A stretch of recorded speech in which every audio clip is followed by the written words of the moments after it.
నమస్తే,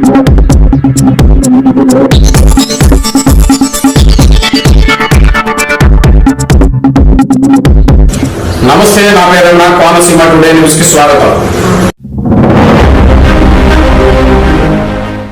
మేము మా తండ్రుల నుంచి ఉన్న రోడ్ని ఈ జవాన్ అనే పెద్దవాడు వెంకయ్య అనే వ్యక్తి గత 2 సంవత్సరాలుగా ఆక్రమణ చేసి దానికి అడ్డంగా కాంపౌండ్ వాళ్ళు కట్టాడు. దాన్ని కడితే మేము మిగతా కుటుంబ సభ్యులందరం వెళ్ళి అడిగాం, బాబు ఇది అంత నలుగురు నడిచే తోవ కదా, ఈ విధంగా కట్టడం చాలా తప్పు, ఇది మన తల్లి నుంచి వచ్చిన తోవ, దీన్ని కట్టడం తప్పు అంటే నేను జవాన్ని మీరు ఇష్టం వచ్చిన పని మీరు చేసుకోండి, మిమ్మల్ని నన్ను ఏం చేయలేరని చెప్పారు. దాన్ని మేమంతా కలిసి గత వైసీపీ ప్రభుత్వంలో 2022లో స్పందన అనే కార్యక్రమానికి వెళ్ళి కంప్లైంట్ ఇచ్చాము. 2-3 సార్లు కంప్లైంట్ ఇచ్చాం, కానీ వాళ్ళు రాజకీయ అండతో వాళ్ళు ఏం చేయలేకపోయాం. ఎన్నో సంవత్సరాల నుంచి తాతను తోవని గవర్నమెంట్ వారు అధికారులు వచ్చి ఈ విధంగా చేయడం తప్పు వాళ్ళకి చెప్పి దాన్ని ఓన్లీ ఒక ప్రహరీ గోడని కొట్టారు తప్ప జవాన్ అయితే ప్రహరీ గోడలు కట్టి రోడ్డు కట్టాలని ఏమైనా రూల్ ఉందండి. ఇది ఏమి చేసిన రాజకీయ ప్రాతిపదికన చేసిన ఒక కార్యక్రమం కాదండి. నలుగురు గ్రామస్తులకు ఉపయోగపడే తోవని మన అధికారులు వచ్చి ఆ ప్రహరీ గోడను కొట్టారు అంతే తప్ప ఇల్లు కూల్చడం కానీ ఇంకేం కార్యక్రమం చేయలేదండి. సార్ అది మాకైతే పూర్వం నుంచి తాతల తండ్రుల నుంచి కళ్ళాలకు వెళ్ళిన తోవ ఉండేది. ఇప్పుడు తోవ అయితే కాదు. అలాగని చెప్పేసి అక్కడ ఖాళీ స్థలం గుడ్డు వాళ్ళు కొనుక్కున్నప్పుడు కూడా స్థలం కొనుక్కున్నప్పుడు వాళ్ళ స్థలం వాళ్ళకి చెప్పేసి తోవ అని చెప్పేసి వాళ్ళు ఇచ్చారు. ఆ రోజు ఇచ్చినప్పుడు ఈ రోజు అది తోవ లేదని చెప్పేసి వాళ్ళు మొత్తం రోడ్డుకు వచ్చిన దాకా కట్టిస్తారు. అది బండి బక్కలు వెళ్ళిన తోవ లేకుండా చేస్తే మొత్తం రోడ్డు వరకు ఆలదని చెప్పేసి మొత్తం చుట్టూ ప్రహారీ కట్టిస్తారు. ఇంతకుముందు వైఎస్ఆర్ పార్టీ ఉన్నాడు, మేము కంప్లైంట్ ఇచ్చాం, మా తోవ మాకు వెళ్ళి రావడానికి ఇబ్బంది అవుతుందని చెప్పేసి మేము కంప్లైంట్ ఇస్తే ప్రభుత్వం వాళ్ళ చేతిలో ఉందని చెప్పేసి మా కంప్లైంట్ ఏం చేయలేదు ఆ రోజు. సరే ఇన్ని రోజులు మేము ఇబ్బంది పడ్డాము, ఈ రోజు మాకు మేలు జరిగింది గవర్నమెంట్ ద్వారాగా. ఇంతకు ముందు ఈ రోజు సత్యబాబు గారు ప్రెస్ మీట్ పెట్టి చాలా ఆస్వాదంగా మాట్లాడుతున్నారు. ధననపేటలో చాలా రక్త జరిగిపోయింది, చాలా జరిగిపోయిందని. ఇక్కడ ఉన్న సర్పంచ్కి ఆ దారి 15 ఎకరాలకు ఉండేది. అదే దారిలో సర్పంచ్ గారు వెళ్ళేవారు.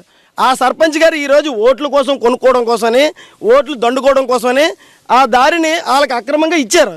ఈరోజు నేను జవాన్ అని చెప్పుకుంటున్నాడు కదా, జవాన్ అయితే రోడ్లు ఆక్యుపై చేస్తారా? జవాన్ అయితే రోడ్ల మీద ప్రహరీ గోడలు కడతారా?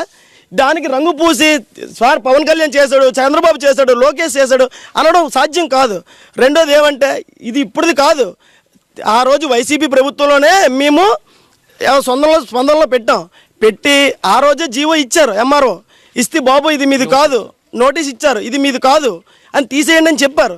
చెప్పితే మేము తీయం, నేను జవాన్ని, నా ప్రభుత్వం ఉంది, పైన సత్యబాబు ఉన్నాడు, పైన చిన్నసీన ఉన్నాడు, మమ్మల్ని ఏం చేస్తారు, ఎవడేం చేయగలడు మమ్మల్ని అని అరాచకాలు చేసుకుంటూ వచ్చారు.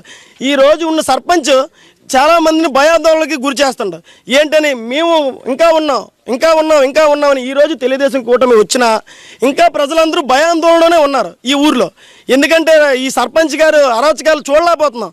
ఇక్కడ వాళ్ళ ఇంటి దగ్గర ఒక ప్రజలందరికీ ఉన్న నుయ్యిని ఆయన ఆక్యుపై చేసుకొని ఎవడరా వస్తాడో ఆ ఇంటికని బూతులు తిడితే ఏ ప్రజలు ఇల్లు అడుగుతారండి? ఈరోజు సత్యబాబు గారు ఆస్పదంగా చెప్తున్నారు ఏంటని, అక్కడ అరాచకాలు చంద్రబాబే చేయిస్తున్నాడని. ఈరోజు సత్యబాబు గారు చెప్తున్నారు కదా, సత్యబాబు గారిని ఒక విషయం అడుగుతున్నాను.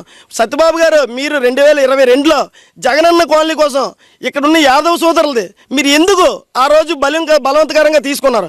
ఆ రోజు వాళ్ళు బతుకు మీద ఎందుకు మీరు పట్టుకూడు కోసం కొట్టారు? ఆ రోజు కొట్టి ఇంకో దగ్గర ల్యాండ్ కొని ఇంకో దగ్గరికి జగనన్న కాలనీ ఇవ్వచ్చు కదా.